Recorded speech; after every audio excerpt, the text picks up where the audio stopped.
যে তেল নেয়, এই তেলটা বাসার চতুর্দিকে বিভিন্ন ঘরের মধ্যে তারা এই স্প্রে করে ঢেলে দেয়। এরপরে একজন একটা ন্যাকড়া দিয়ে ওয়ালে মুছে মুছে দেয়, যে কনফার্ম করে যে তেলটা সব চতুর্দিকে পড়ে গেছে। এরপর মাহফুজ মোল্লার কাছে একটা ম্যাচ ছিল, এটা দিয়ে তারা আগুন লাগায় দেয়। আলহামদুলিল্লাহ, মহান আল্লাহ তাআলা দরবারে লাখ কোটি শুকরিয়া। আমার ফুল ফ্যামিলিটাই শেষ হয়ে যেত।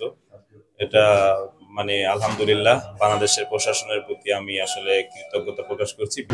আপনারা জানেন গত 5ই ফেব্রুয়ারি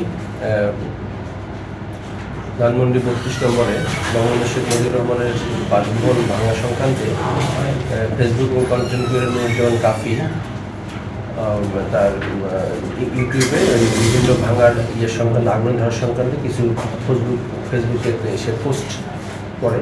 এসব দেখে এই সংক্রান্তে যে শাহাদত হাওলাদার এবং মাহফুজ মোল্লা তারা ক্ষিপ্ত হয়ে যায়, যখন তারা প্রতিশোধ নেওয়ার জন্য একটা প্ল্যান করে।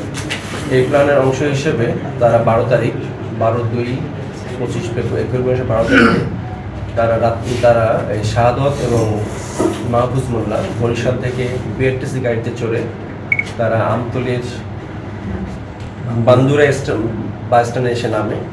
দেন ওখান থেকে তারা একটা দোকান থেকে মূল পরিকল্পনাকারী যে শাহাদত তার পরিচিত একটা দোকান থেকে তারা 500 টাকার ডিজেল কেনে। এরপর আমতলী গিয়ে তারা দুইজনে একটা মোটরসাইকেল ভাড়া নেয়। জীবনের সব আয়োজন এখানে একসাথে। এই মোটরসাইকেলটা ভাড়া নিয়ে তারা কাফির বসত বাড়িতে যায়। কাফির বসত বাড়ি হলো নুরুজ্জামান কাফির বসত বাড়ি কলাপাড়ার রজপাড়া এলাকায়। ওখানে যাওয়ার পর তারা যখন রাত্রেবেলা মোটরসাইকেলটা পাশে রেখে বাসায় যায়, বাসায় গিয়ে তারা ওই যে তেল নেয়, এই তেলটা বাসার চতুর্দিকে বিভিন্ন ঘরের মধ্যে তারা এই স্প্রে করে ঢেলে দেয়। এরপরে একজন একটা ন্যাকড়া দিয়ে ওয়ালে মুছে মুছে দেয়, যে কনফার্ম করে যে তেলটা সব চতুর্দিকে পড়ে গেছে। এরপর মাহফুজ মোল্লার কাছে একটা ম্যাচ ছিল, এটা দিয়ে তারা আগুন লাগায় দেয়। আগুন লাগানোর পর যখন আগুন লাগার কিছুক্ষণ আগেই ওদের একটা গেট ছিল, গেটটা দড়িতে তারা লাগাই দেয় যাতে হঠাৎ করে কেউ ওদিকে বের হয়ে না আসতে পারে। তারপর তারা ওখানে নিশ্চিত হয় যখন অনেক আগুন ধরে যায়, সমস্ত ঘরে আগুন পুড়ে যায়, তখন তারা দুইজন আস্তে আস্তে হেঁটে এসে তারা বাসা থেকে কয়েকশো মিটার দূরে মোটরসাইকেল রেখে যায়। রাস্তার পাশে লোকজন আসতেছে, তো মোটরসাইকেল নিয়ে তারা সামনে চলে আসে। এসে ওই সময় তারা ফোন দেয়, যে যার কাছ থেকে মোটরসাইকেল ভাড়া নেয় তাকে বলে যে মোটরসাইকেল ওখানে রেখে গেলাম। এরপর ওখান থেকে বের হয়ে এসে তারা এই একটা বাসে উঠে ভোরবেলা বরিশাল চলে আসে। বেসিক্যালি এই ঘটনা ঘটার পরে আমাদের কলাপাড়া থানায় মামলা রুজু হয়। মামলার প্রেক্ষিতে আমার দুজন কর্তৃপক্ষ সহ আমাদের ইন্সপেক্টর জেনারেল স্যার সবাই এই বিষয়ে নির্দেশনা প্রদান করে। আমি আমাদের সদস্য থাকে মোহাম্মদ শাহিদুল ইসলাম বিভিন্ন টিমকে এই বিষয়ে এনগেজ করি।